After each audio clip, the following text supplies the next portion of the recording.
I also wanted to add, because, like, I feel like someone's gonna point this out, but I already know. If you watch the 100, or, like, if you watch the 100, or if you've seen the 100 season 1, then you might recognize Mad Dog as someone very familiar in the 100 who died a very tragic and sad death, which, man, that broke my heart. That's my coffee, sorry. But man, that broke my heart. But Mad Dog is actually Wells from the 100. So, yeah, just saying. Like, I just wanted to put that in there because I know, like, some people might be like, like, Mad Dog's Wells from the 100. And I'm like, I know. But it's like, he got super fucking buff. Like, super buff. Like, holy shit. Like, wow. Like, that's really buff. I mean, if you look at him, I know it's been so long since season 1 of the 100, but if you look at him then and look at him now, it's like, whoa. But I just wanted to put that in here so that, because I wanted to point that out. Greetings, Earthlings. Welcome to Plant and Alien here on YouTube. I'm Weird Little Alien. Hello. How you doing? Before we get started, since it is a Riverdale video, because, of course, this is my Ranview of episode 2 of Riverdale Season 3, which my mind is literally boggled, so I'm just going to be rambling a lot. So I'm sorry in advance, but I just filmed this, and the audio did not record, so, like, there's no sound, so I'm literally recording it again after 30 minutes of just recording the other one, so hopefully this one works out. Hopefully, let's see. But since it is Riverdale inspired, since it is, like, Riverdale kind of talk, I had gotten this jacket for Fright Fest because even though you can't wear costumes, I'm going to wear a semi-costume, and I needed the jacket, but I needed something that was going to be like costume kind of, and Riverdale's a TV show, so a lot of people are dressing up as characters from the show, so I thought, what better jacket to get than a Riverdale jacket? So this is the front. Okay, that's the back. Literally the comfiest thing ever. Like, I'm so happy I got a size bigger because it is so cozy and comfy and warm, and I'm gonna live in this jacket. Like, literally, I'm gonna live in this jacket. I love it so fucking much. And then my shirt is someone getting abducted, which I think kind of fits to this because what the actual fuck is going on? Like, really, what the actual fuck is going on? Okay, so we have this Gargoyle King, which, I don't know where the fuck, like, we have this Gargoyle King, we have this farm, we have Evelyn, who was there when Betty had her seizure, who was there when Ethel had her seizure, and just stood there all creepy-like, and also what's weird is I don't really know seizures that well. I mean, my brother has them, so I have seen him have them before, but I've never seen a seizure like Ethel had, where her eyes rolled back in the back of her head, and her hand went up like this, like she was possessed for a second, and then she went down, I'd never seen a seizure like that, so that was very odd to me, and then seeing Evelyn just standing there, like, looking at her as if she was, like, causing it, like, just some witchcraft shit, I was like, what the fuck is going on?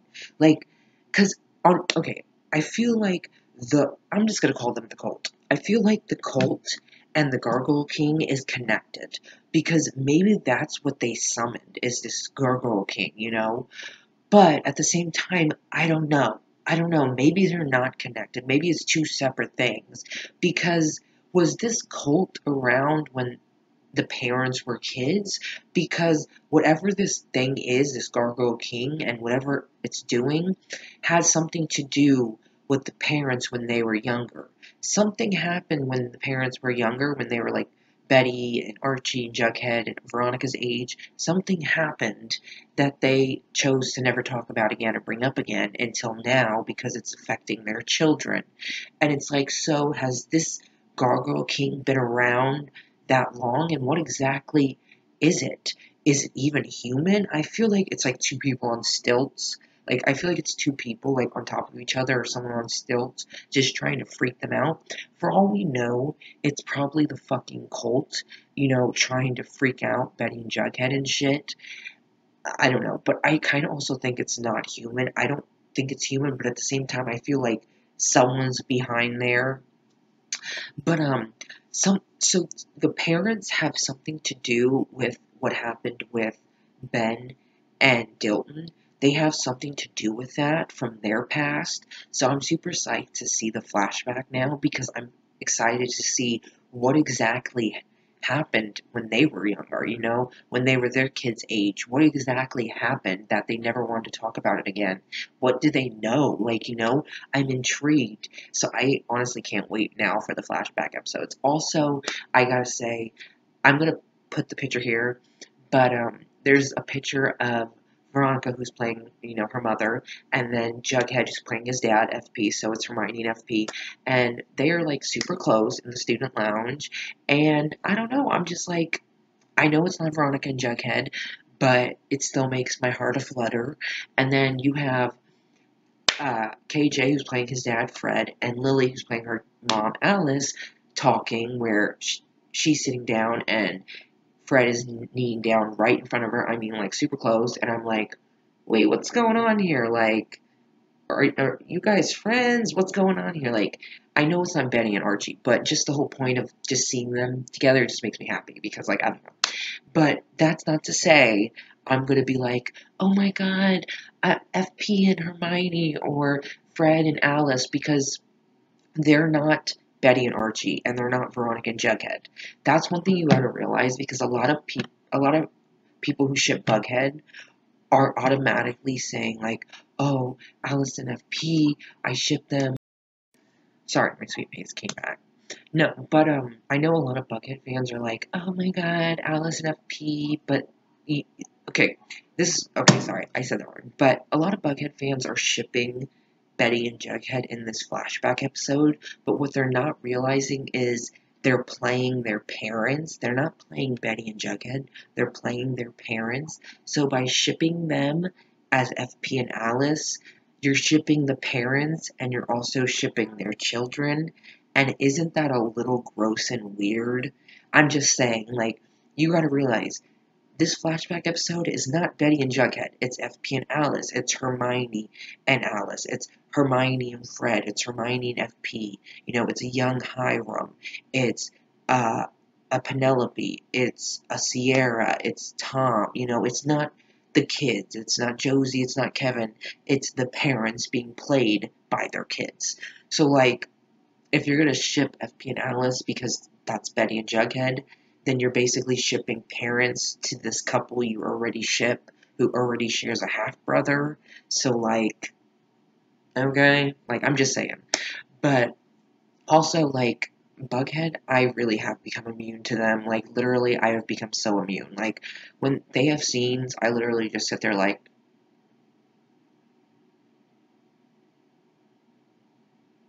I'm just waiting for it to be over, honestly. I've become, like, immune to it. I have. Like, yeah, sometimes it annoys me, but it's like I've, in a way, just become so immune to it. I'm at that point where I'm immune to it. But yeah, sorry. So, okay. So, this whole Gargoyle King and cult, I mean, I don't know what the fuck is going on. First off, like I said in my other video about Evelyn, this is not who I pictured because of how they described her in the beginning, but she is the perfect Evelyn. First off, she looks like she's in a cult, like I said before.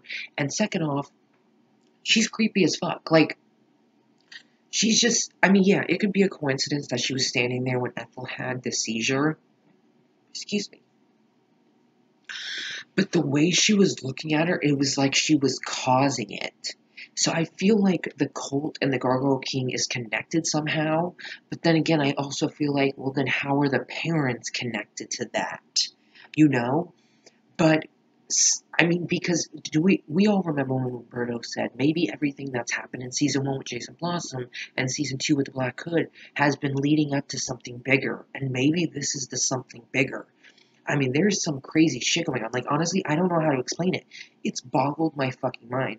Like, once I kind of process the episode a little more, because I just watched it, then I'll have, like, more insight and I'll figure things out more. But right now, my mind is boggled because literally, I don't know if it's everything's connected or if it's half connected or what's going on. And you know what drives me crazy is when you know you saw something. You know you saw something. And then everyone wants to try and convince you that you didn't see it. Like, first off, Polly, oh, me and the twins were so worried about you. And it's like, bitch, you're so fucking fake. Like, oh, we were so worried. Bitch, you're fucking fake. Like, shut up, Polly. I'm sorry, but she is. She's fake as can be. But it's like, they're telling her she didn't see the babies floating, and it's like, yes, she did. Yes, she did. Like, she was not hallucinating that. Are you kidding me? Like, of all things to hallucinate, she's gonna hallucinate that. And you guys were back there burning things. So clearly, the hallucination came from something real, which means it wasn't a hallucination, and she actually saw what she saw. But they don't want Betty to know that, you know? And I also think somehow what they did caused Betty to have the seizure. It wasn't stress, it was them doing their fucking sacrifice worshipping thing, whatever the fuck they're doing. And then Evelyn being there, and it's like, I didn't even see Evelyn. And it's like, 2 times now she's been around people who's had seizures. And I'm just like, what the fuck, dude? And then she's like to Betty, oh, I won't tell anybody about your seizure. And it's like, okay, like, what? Why would you even tell anybody? Like, you're new here, first of all. Second, you don't know anyone. Third, why would you tell people my business? Like, what the fuck? And also, I mean, first, Alice said that they were out there cooking something, and then Evelyn said that they were out there burning some of Alice's stuff. So it's like, which one is it? Which is the truth and which is the lie? Because they're both a lie to me. Okay? You were doing some fucking worshiping, sacrificing kind of shit. You were doing something with the babies that Betty saw, and either Evelyn or, probably most likely Evelyn, caused her to have a seizure, so she wouldn't remember seeing babies floating in the air, because, of course, Betty isn't completely on board yet with this farm, and she never will be, which is upsetting, I'm sure, Edgar and Evelyn, especially Evelyn, who's going to be, like, around Betty all the time, like, watching her from afar, and she's going to be trying to get her to come onto the other side, and she's kind of going to be like the Hiram to Veronica. She's going to be everywhere Betty is, basically. Um, but yeah, so, what else was I? Sorry, I was just, like, thinking. Also, another thing, I know, like, some people are like, oh my god, of course Veronica is gonna, like, cheer on her boyfriend while he's in a detention center. Oh my god, that's so fucking lame. And it's like, honestly, I don't ship Archie. I don't. I don't ship them. But I actually really love that scene. I thought it was nice. It lifted his Archie's spirits, and it lifted all the other prisoners' spirits, and they needed that. And also, I mean, Jailhouse Rock, could you find a more perfect song? And who doesn't love dancing? And who doesn't love Cheryl and Josie and Veronica, like, fucking being cheerleaders? But it's like, Betty, I thought you were a cheerleader too, so, like, where the fuck you at? Like, seriously. Sorry, my sweet mates keep coming in and out, and I really don't want them to hear me filming this because it's embarrassing, so, sorry. I kind of lost my train of thought. Fuck.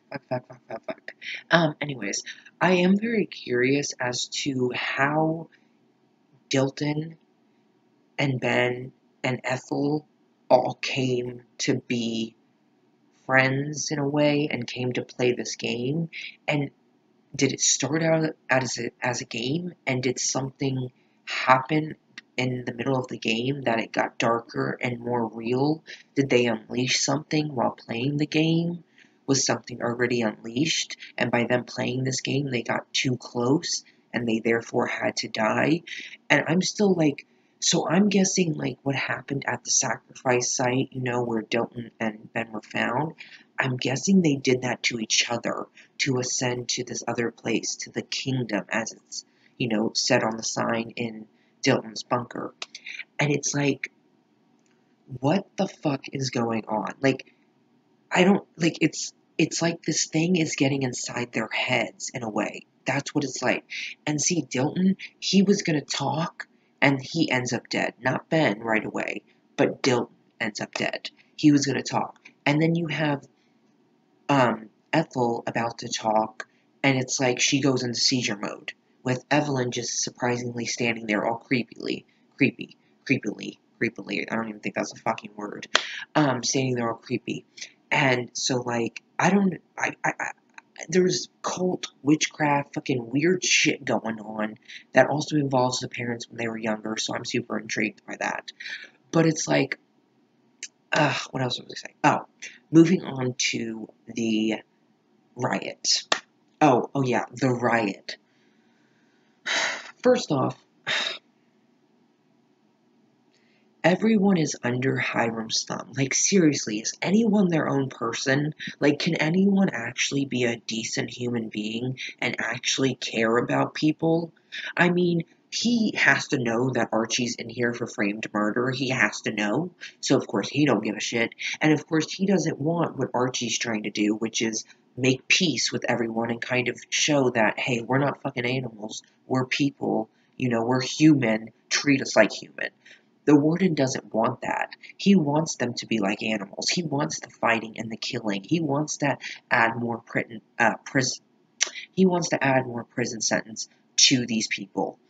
And so, like, of course, Hiram. It's bad enough he already put Archie in jail for a murder he didn't commit, but now he's going a step further and having the warden have these people come out where it's like a fucking riot when they're playing a legit football game, and it's like, this is the only bad thing. It's like Archie hit like 3 or 4 guards, but it's like either you take their beating for no reason at all, or you fight back, and Archie fought back because there was no reason for them to attack. But see, that's not going to matter because they're officers and he assaulted them. So of course that's not going to matter, and I'm sure the warden's going to make sure to put that in there because now Archie's going to be the new Mad Dog, because apparently he died in the riot, which, I mean, as far as I'm concerned, no one died in the riot, and also, he wasn't even there. He couldn't be there because you, the warden, needed him, because he's your little errand boy, you know, which now Archie's his errand boy, which is what Hiram wants. I think that was Hiram's play, too. Hiram wanted Mad Dog to go away and Archie to be the new Mad Dog, so that the deeper Archie gets in to this bad shit, the deeper the hole he digs. Because, like, Hiram already got this big ass hole for Archie, you know, and he just keeps digging it deeper and deeper and deeper for Archie, and the longer Archie's in this place, the worse it's gonna get. And Archie needs to get the fuck out of there as soon as possible. Like, I don't know how long Archie's going to be in the detention center, but I really want him out already. Like, I really do. Like, I know there's a story to this, and there's a whole purpose to this, but at the same time, I just want Archie out. You know, I just want him out of fucking prison. You know, I call it prison, but it's a detention center, but it's basically like a prison. You're caged up like an animal, basically. But that doesn't mean you have to be an animal. And it's like, when, like, okay, Hawkqueen, what the fuck, dude? Like, I like you, I do. And it's like, I understand, like, yes, Archie's this golden boy, but let's be honest, you didn't really see him much last season, so you don't really know who he is anymore. So don't be talking like you know him, because he's changed a lot. But it's like, if you want to prove your loyalty, go shiv that ghoulie. And it's like, I'm in here for a murder I didn't commit, and you want me to commit a murder? No, thank you. Like, I would have said no, too. I'm not gonna go shiv someone for protection. Hell fucking no. And of course, I mean, it ends bad for him, because he then gets his ass kicked and his sneakers taken, you know, so that sucks. But it's like, I don't blame him. Like, I'm not gonna fucking shiv a ghoulie. Like, it's bad enough I'm already in here for a murder I didn't commit, and you want me to commit an actual murder? No, thank you. Like, but, yeah, like, oh my god, like, dude, whatever Mad Dog was, whatever the warden said, his tap, or whatever he calls fucking them, the Mad Dog and now Archie, whatever he had Mad Dog doing, it got him deeper and deeper in a hole, like, to the point where they say no, he's going to be spending 20 years in actual prison, but now he's apparently dead from the riot. But it's like, by Archie being basically the warden's lapdog, that means the warden's going to have a lot to hold over Archie's head. Like, see, this is not good. Archie working for the warden is going to get so much worse. it's going to get really bad, and it's going to get so much worse for Archie, and he really needs to get out of there. And I know Hiram had a hand in making Archie Warden the new. I know Hiram had a hand in making Archie the new lapdog to the warden, basically. And I don't know where this is gonna go. I don't know what Archie's gonna do. Like, I want to know what happened to fucking Mad Dog. Like, what the fuck, dude? Like, there's no good people, it seems like. It's so hard. But you know what?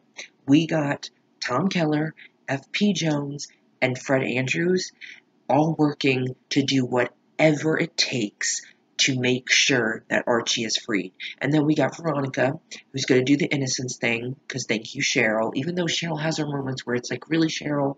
Do you have to be that way? Do you really have to be that way? But you know, that is Cheryl. But Cheryl has her moments, but then in those moments, she also has those nice moments where she's also trying to help. Because, of course, she wants to help Archie, too. So, of course, helping. So she told Veronica about this innocence thing that she looked into when she was being accused of Jason's murder. And it's like, get on that shit. Like, come on. And, of course, Hiram had to make sure that Veronica couldn't see Archie at all. But, no, Veronica got around that. So, fuck you, Hiram. I hate Hiram so fucking much. Like, I can't stand him so much. Like, literally, he just keeps on going for Archie. Just keeps going. And it's like, oh, it's because he betrayed me. It's like, bitch, no. It's because he threatened you and you got scared. That's what it was. You think you're so tough, but really, you're weak. Because without anyone around you and just you alone, you would be taken down in an instant. And I hope that he is taken down. I hope this season is the takedown of Hiram Lodge. I hope the mob comes for him and makes sure he suffers before he dies. Hate to say it, but it's true.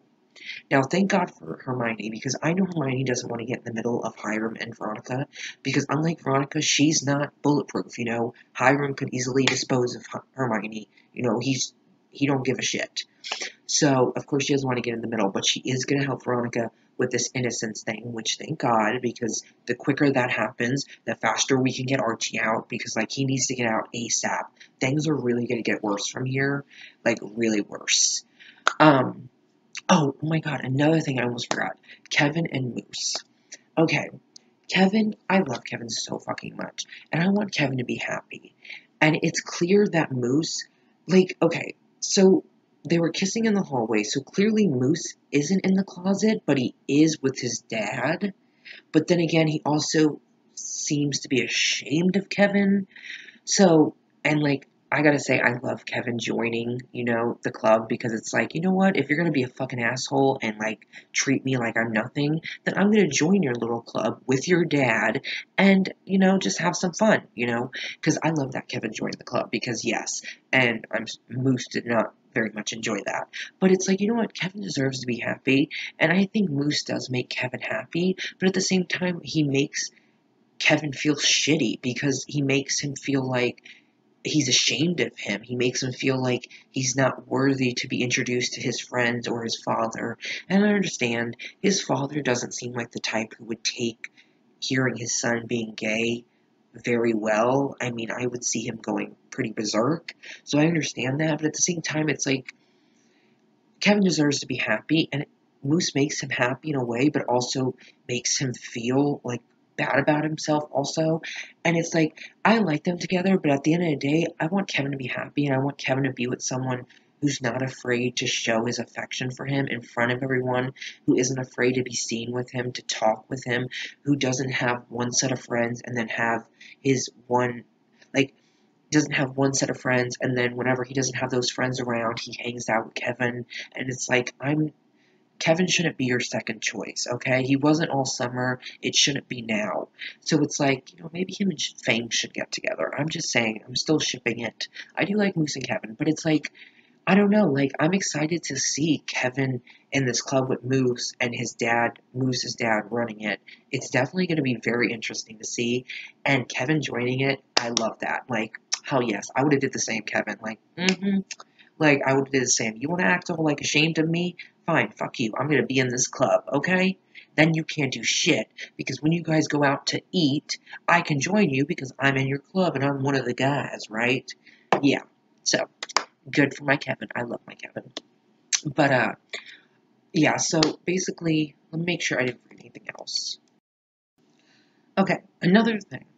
Apparently, now we all know that Veronica and Archie are apparently broken up by episode 3, but from where we're going from episode 2 to episode 3, I don't see how they break up. I don't know exactly how that's going to go. How, like, I don't know. Like, maybe Veronica's going to break up with Archie so that Hiram can, like, make it easier for Archie in there, because I just don't see Hiram helping him get out, even if Veronica broke up with him, because they could still sneak around, and I don't think, he doesn't want Veronica anywhere near Archie, so if it means keeping him in this detention center, that's what he's going to do till the end of time. So, I don't know what's going to happen, but as of right now, I don't know how they break up and like how they go from episode 2 to episode 3 where they apparently break up. Maybe they don't, because I also read that Betty didn't get her serpent jacket until like episode oh, sweetmates. Okay, sorry, my sweetmates. So sorry guys, this is gonna be paused a little bit because my sweetmates keep coming in and out and I don't want them to hear me filming. But oh my god, now I lost my place. That's what I was saying. Okay. Well, before the season premiered, I also read that Betty didn't have her serpent jacket yet in the first episode, but she did. So then again, that also didn't add up with what I heard. So maybe Archie and Veronica don't break up in episode 3, but maybe later, and then her and Reggie get together, which makes sense because I mean they're gonna work the speakeasy together, which I'm all here for. Reggie and Veronica, and also Cammy and Charles. They're so cute. Sprouse Heart who? Sprouse Heart, no. I love me some Charmilla. Oh, they're so cute. I love them. They're so cute. I'm happy for them. I knew it was only a matter of time. I kind of knew. I figured they'd hook up, get together. I knew it was only a matter of time, but I'm so happy. They're so cute together. I love it. And it's going to be even cuter when they are, together in the show. I'm excited for that. I'm excited for something new, I want something new, so I'm excited for that. So, yeah, I think that's basically it. I mean, guys, I wish I had more to say. It's just this episode completely boggled my mind. I just finished it, so maybe once I have a little more time processing it, I can get back to you. But as of right now, it literally has boggled my fucking mind, and I'm trying to make connections, and it's just all just so much. You have the parents involved when they were younger, you have Evelyn and this cult, you have Ethel and Ben and Dilton somehow becoming friends all of a sudden over the summer and getting involved in this game and somehow it turning into something way more evil and real than they ever thought possible. And it's just crazy. I'm just so curious as to how everything it is how everything adds up. Right now it's kind of everything's a guessing game. Does this go with this, or does this go with this, or how did this happen? And you really don't know. So it's I'm just kind of right now, my mind is just boggled at what exactly is going on. How is everything connected? Is it connected? What is going on in Riverdale? Is it witchcraft? Is it the cult? Is it both? Is it more? Did someone summon something by playing the game? Did they summon something? What exactly happened? Is that a fucking person under there?